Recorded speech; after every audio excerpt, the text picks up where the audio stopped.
আসসালামু আলাইকুম এভরিওয়ান, সবাই কেমন আছেন? আজকে আমি আপনাদেরকে দেখাবো হোয়াটসঅ্যাপের একটা গোপন সেটিংস। তো গাইজ, আপনারা দেখতে পাচ্ছেন আপনাদের ফোনে হোয়াটসঅ্যাপ আছে।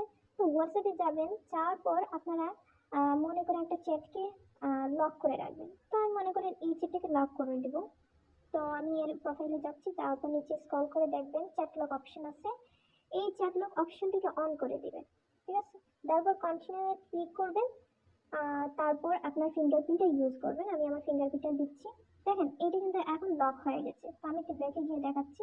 এটা কিন্তু আর এখানে দেখাচ্ছে না। তো আমি যদি একটু নিচে উপরের দিকে টান দিই, তো দেখেন এখানে লক চিট নামে একটা অপশন আছে, ওইখানে চাপ দিবেন। তো এখানে চাপ দেওয়ার পর দেখতে পারবেন আমার আগের আইডি কিন্তু লক করা আছে, যে ওইটা দেখাচ্ছে। তো আপনি এখন এই যে লক করা আইডি, এটা কিন্তু আপনারা আর এই সামনে আপনার ফোনের সামনে কিন্তু এটা ইন্টারফেস করবে না, ঠিক আছে? তো এটাকে আমি বেনিশ করে দিব। তো আপনারা সেম ভাবে লক শিটে ঢুকবেন, ঢোকার পর ফিঙ্গারপ্রিন্ট দিবেন। দেওয়ার পর এখানে দেখবেন যে উপরে থ্রি ডট আইকন নামে একটা অপশন আছে, তো এখানে ক্লিক করবেন। তো এটা ক্লিক করার পর এইখানে যাবেন, যাওয়ার পর দেখেন হাইড লক চ্যাট, এই অপশনটা ক্লিক করে দিবেন। তো অপশন ক্লিক করার পর দেখবেন এখানে লেখা আছে ইউজ মাই সিকিউরিটি কোড, এটাতে ট্যাপ করবেন। সেখানে আপনি একটা সিকিউরিটি কোড দিয়ে দিবেন, এটা অবশ্যই আপনার মনে রাখবেন। আমি এখানে একটি দিয়ে রাখছি, ডান। তারপর এখন দেখতে পাচ্ছেন সবকিছু হয়ে গেছে। এখন আপনি দেখে যাবেন, গিয়ে এটাকে একটু টানাটানি করবেন। দেখেন এখানে কিন্তু আগের অপশনটা দেখা যাচ্ছে না।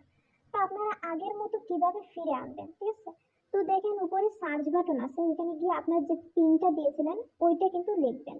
লেখার পরে কিন্তু চলে আসছে, দেখুন সাথে সাথেই চলে আসছে। তো এভাবে কিন্তু গাইজ আপনারা লক চিট অপশনটাকে হাইড করতে পারবেন। তো ভিডিওটি ভালো লাগলে অবশ্যই লাইক কমেন্ট শেয়ার করে দিবেন, ঠিক আছে? আর অবশ্যই আমার চ্যানেলকে সাবস্ক্রাইব করে রাখবেন। তো সবাই ভালো থাকেন, সুস্থ থাকেন, ভালো থাকেন।